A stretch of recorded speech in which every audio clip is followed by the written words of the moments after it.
Hello everyone, welcome back. In our last video, we already started the lesson expansion of ideas that is asked for 4 marks in exam, and we have already seen that what does it mean expansion of ideas कि जहाँ पर आपको एक thought दिया जाएगा, आपको एक idea दी जाएगा and then after you just need to write down your thought your perception regarding that given topic. एक ऐसा रहेगा, एक टॉपिक दिया जाएगा, उसके हिसाब से आप उसके बारे में क्या सोचते हो, आपको क्या लगता है वो हमें लिखना है. अब सबसे पहले उन्होंने ये भी दिया था कि जो हमारा फर्स्ट पैराग्राफ रहेगा that is called introductory paragraph, वहाँ पर आपको क्या मेंशन करना है. वहाँ पर मेंशन रहेगा टॉपिक से रिलेटेड जो पॉइंट्स है वो, उसके बाद जो उसका जो हिडन मीनिंग है, मतलब वो जो प्रोवर्ब दिया है, वो जो आइडिया दिया है, या फिर जो जो थॉट दिया है जिसका हमें एक्सपेंशन ऑफ आइडिया लिखना है, तो उसके बारे में आप क्या सोचते हो, उसका हिडन मीनिंग क्या है. जैसे मैंने लास्ट टाइम भी बताया था कि कुछ ऐसे एग्जाम्पल्स या फिर कुछ ऐसे प्रोवर्ब्स होते हैं, तो प्रोवर्ब्स का मीनिंग हमें समझना पड़ता है. Then after we will be able to write down whole things in our own words, कि हमें सबसे पहले उसका मीनिंग समझना है. देन आफ्टर शायद से हम लोग उसको समझ के हम लोग क्या कर सकते हैं, उसको लिख सकते हैं. तो रहता है वो पूरा इंट्रोडक्टरी पैराग्राफ में. कोर कंटेंट में ये रहेगा कि आपका पर्सपेक्टिव रहेगा, आपका ओपिनियन रहेगा, आप उस चीज़ को कैसे को रिलेट करते हो, फिर उसको कैसे प्रोवर्ब्स यूज़ करते हो, या फिर जो सेंटेंसेस है उसको आप किस तरीके से आप कनेक्ट करते हो एक दूसरे से, वो सारी चीज़ें वहाँ पर रहेगी. तो ये है हमारा एक्सपांशन ऑफ आइडियाज़. अब हमने वहाँ के पॉइंट्स देखे, वहाँ पर बताया गया था कि नियर अबाउट वहाँ पर 3 पैराग्राफ्स, मैक्सिमम वहाँ पर 3 पैराग्राफ्स होने ही चाहिए, बिकॉज इट इज़ आज फॉर 4 मार्क्स. अब जब भी हम लोग लिखेंगे तो जो सेंटेंसेस है, वो सेंटेंसेस वो जो टॉपिक दिया हुआ है जिसके ऊपर हमें एक्सपेंशन ऑफ आइडियाज़ लिखना है, उससे रिलेट होना चाहिए, उससे रिलेशन उसका होना चाहिए. अदरवाइज ये नहीं कि हमने फर्स्ट पैराग्राफ में कुछ और लिखा, सेकंड पैराग्राफ में हमने कुछ और लिखा, और जो हमने लिखा उसका तो कुछ कनेक्शन है ही नहीं जो टॉपिक दिया हुआ है इससे, तो इसको यू विल गेट 101% 0 मार्क्स और दो. तो हमको ऐसा लिखना है कि जो टॉपिक दिया हुआ है हमें उससे रिलेटेड लिखना है. अब यहाँ पर कुछ की पॉइंट्स दिए हैं एक्सपेंशन ऑफ आइडियाज के. जस्ट सी कि key points for expansion of ideas. As an example let's take the concept love thy neighbour as thyself. अब उन्होंने बोला कि अगर उन्होंने मतलब यहाँ पर की पॉइंट्स दिए, कुछ पॉइंट्स दिए कि हमें कौन से पॉइंट्स हमें ध्यान में रखने हैं, तो उन्होंने एग्जाम्पल दिया है कि अगर ऐसा कुछ टॉपिक आता है that is love thy neighbour as thyself. अब देखिए इसका मीनिंग तो यहाँ पर दिया हुआ नहीं है कि इसका मीनिंग क्या है सिंपल इंग्लिश में. तो यहाँ पर हमें at first we need to understand the meaning of the given topic. हमें सबसे पहले यहाँ पर जो टॉपिक है हमें उसका सबसे पहले क्या करना है, उसका हमें मीनिंग वहां पर समझना है कि love thy neighbour as thyself. इसका मतलब ये है कि we should love others as we love ourself, कि हम जितना खुद से प्यार करते हैं हमें उतना ही किससे प्यार करना चाहिए, जो हमारे नेबर्स है या फिर जो बाकी के लोग हैं, हमें उनसे उतना ही हमें प्यार या फिर ह्यूमैनिटी के साथ हमें रहना चाहिए. ये है उसका मीनिंग. अब मैंने पहले ही कहा है कि ऐसा जो रहेगा ये टॉपिक आपको दिया रहेगा, लेकिन उसका मीनिंग ये जो है वो दिया हुआ नहीं रहेगा. ये सिर्फ यहाँ पर आपको एग्जाम्पल समझने के लिए यहाँ पर दिया हुआ है, but the meaning of the topic will not be given in your exam और in anywhere where you are going to write down about that one. तो यहाँ पर अब यहाँ पर उसका जो लिटरल मीनिंग वो है वो हम देखेंगे कि to find pleasures in others virtues, to love means to overlook the faults and appreciate the virtues in others and to forgive others as we forgive ourselves. अब सबसे पहले हम इसका हिडन मीनिंग पता, हिडन इन द सेंस जो छुपा हुआ उसका मीनिंग है, इसका जो रियल मीनिंग है वो हमें पता चल रहा है कि सबसे पहले में क्या है, वी शुड लव अदर्स, मतलब हमें दूसरे से भी प्यार करना चाहिए जितना हम खुद से प्यार करते हैं. अब इसका जो लिटरल मीनिंग है, ठीक है, एग्जैक्ट मीनिंग इसका ये है to find pleasures in others virtues, मतलब अगर दूसरों ने अच्छा काम किया है, दूसरों के अंदर अच्छी क्वालिटीज है, तो हमें उसके अंदर उसकी खुशियां ढूंढनी चाहिए. इट मीन्स कि to love means to overlook the faults. Love का मतलब क्या होता है, जो फॉल्ट्स है फॉल्ट्स को आप इग्नोर करो, एंड अप्रिशिएट द वर्च्यूज, और उस इंसान के अंदर जो अच्छाई है हमें क्या करना है, उसको अप्रिशिएट करना है, हमें उसकी तारीफ करना है. And to forgive others as we forgive ourselves. और अगर दूसरे ने अगर कोई मिस्टेक की है तो हम लोग उसको शायद से फॉरगिव नहीं करते, but we should remember that कि अगर हमारे हाथ से मिस्टेक होती तो हम जैसे एक्सपेक्ट करते कि हम खुद को ही माफ़ करते कि ठीक है मेरे हाथ से गलती हुई है, इसके बाद से ऐसा नहीं होगा. तो इन द सेम वे अगर दूसरों के हाथ से गलती होती तो हमें भी क्या करना चाहिए, हमें फॉरगिव इन द सेंस दूसरों को भी माफ़ करना चाहिए. ये हुआ इसका literal meaning. Explanation of the different aspects of the topic sentence. ठीक है, अब जो जो टॉपिक सेंटेंस है उसका हमें यहाँ पर डिफरेंट जो है एस्पेक्ट्स हमें पता चल रहा है क्या, कि we should love human beings because all human beings are images of God. अब ये जो है, अब यहाँ पर सिर्फ उन्होंने एग्जाम्पल दिया है, आप इससे थोड़ा सा हटकर भी लिख सकते हैं कि जैसे यहाँ पर दिया है कि सारे जो ह्यूमन बींग्स है वो क्या है, वो भगवान ने शायद से बनाए हुए हैं इंसान को। तो हमें क्या करना चाहिए कि हमें जो सारे लोग हैं, सारे लोगों से हमें प्यार करना चाहिए। प्यार का मतलब है कि you should respect others, you should appreciate the others, you should help others, वो भी होता है यहाँ पर। Love is the fundamental essence of all joys, goodness and pleasure. प्यार एक ऐसी चीज है जो शायद से आपकी जिंदगी में एक हैप्पीनेस, एक अच्छाई और आपकी जिंदगी में एक अच्छा एक खुशी लाता है। Love ensures peace and harmony. प्यार एक ऐसी चीज है जिसकी वजह से आपकी जिंदगी में शांति इन द सेंस पीस आती है, और harmony in the sense which means एक हम जिसके एक रिलेशन जो होते हैं, जो पीसफुल रिलेशन होते हैं, जो हैप्पी रिलेशंस होते हैं, वो ब्रॉट अप करने के लिए, वो ब्रिंग अप करने के लिए वो ज़्यादा हेल्पफुल होता है।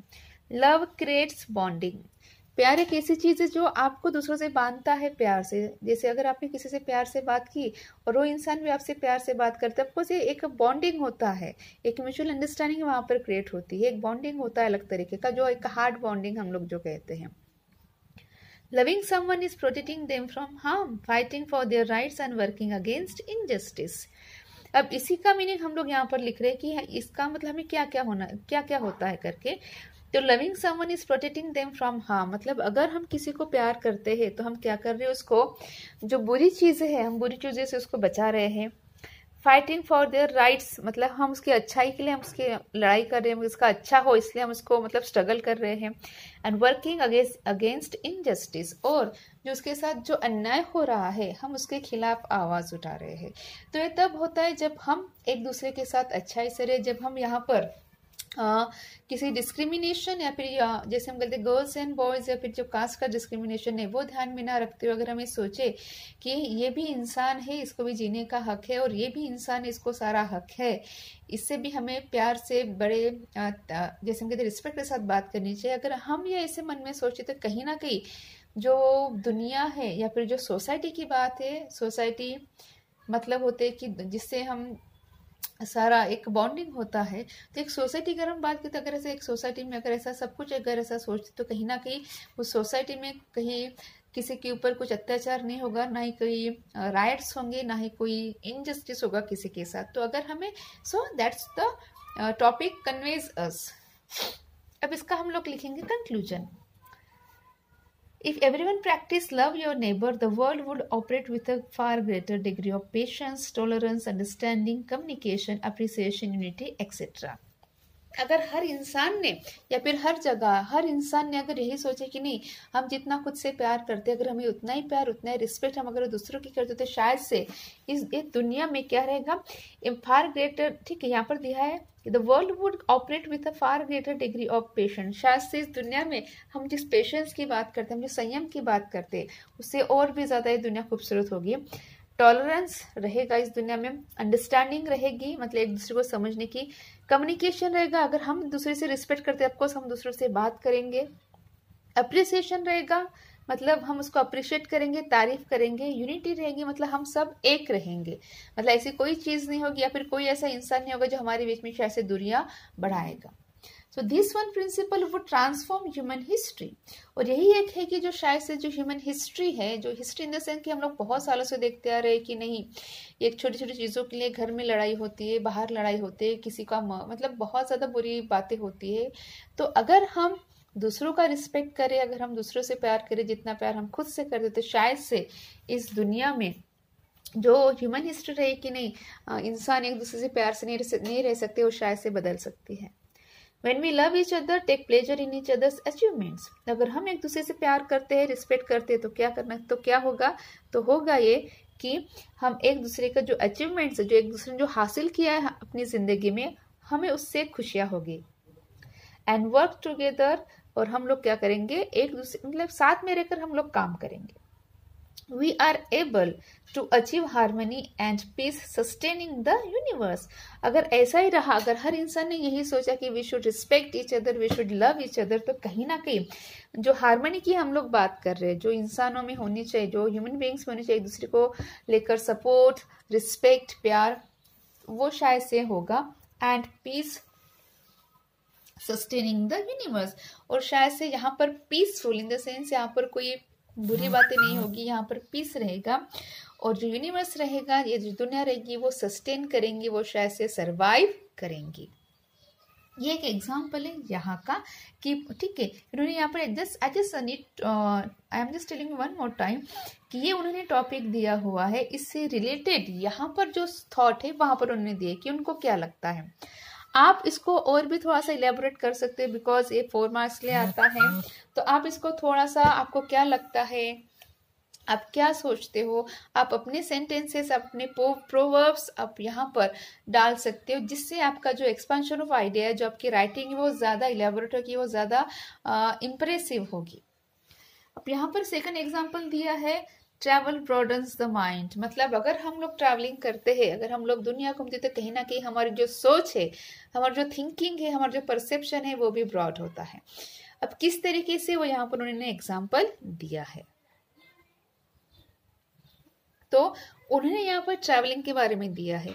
अब यहाँ पर ये जो है एग्जाम्पल, इससे कहीं ना कहीं रिलेट करता है हमारे मेंटेलिटी को लेकर कि अगर आप लोग एक जगह से दूसरी जगह जाते हो, तो ऑफकोर्स जो मुझे लगता है that I am telling you, कि अगर मुझे ऐसा लगता है, अगर मुझे लिखना है इसके बारे में, तो of course I will write down in a such way कि हाँ, अगर आप ट्रैवल करते हो एक प्लेस से अनदर प्लेस, आपको डिफरेंट कल्चर, डिफरेंट मतलब वेराइटी पता चलती है, ह्यूमन बीइंग्स के बारे में पता चलता है, डिफरेंट प्लेसेस दिखते हैं. कहीं ना कहीं जो नेचर है, हम नेचर के और करीब जाते हैं, कहीं ना कहीं ये जो ब्यूटी है नेचर को हम लोग अप्रिशिएट करते हैं. तो कहीं ना कहीं अगर हम ट्रैवल करते हैं, तो वो हमारा जो थिंकिंग प्रोसीजर है, या फिर हमारा जो परसेप्शन, हम किसी चीज़ के ऊपर जो सोचते हैं, जो हमारा एक पर्टिकुलर थॉट होता है, वो थॉट बदलने में, उसको ज़्यादा एक्सपांड होने में, उसको ज़्यादा एलैबोरेट होने में, और हमारा जो थॉट है, हमारा जो थिंकिंग है, हमारी जो सोच है, उसमें और ज़्यादा अच्छाई लाने में बहुत ज़्यादा हेल्प करता है. तो ये है ट्रैवल ब्रॉडन्स द माइंड. ये जो है हम लोग इसको हमारे नेक्स्ट वीडियो में देखेंगे. Hope you understood this much that I have explain today in this video, और rest of the thing, rest of the examples we will see in our next video. Till then, stay safe.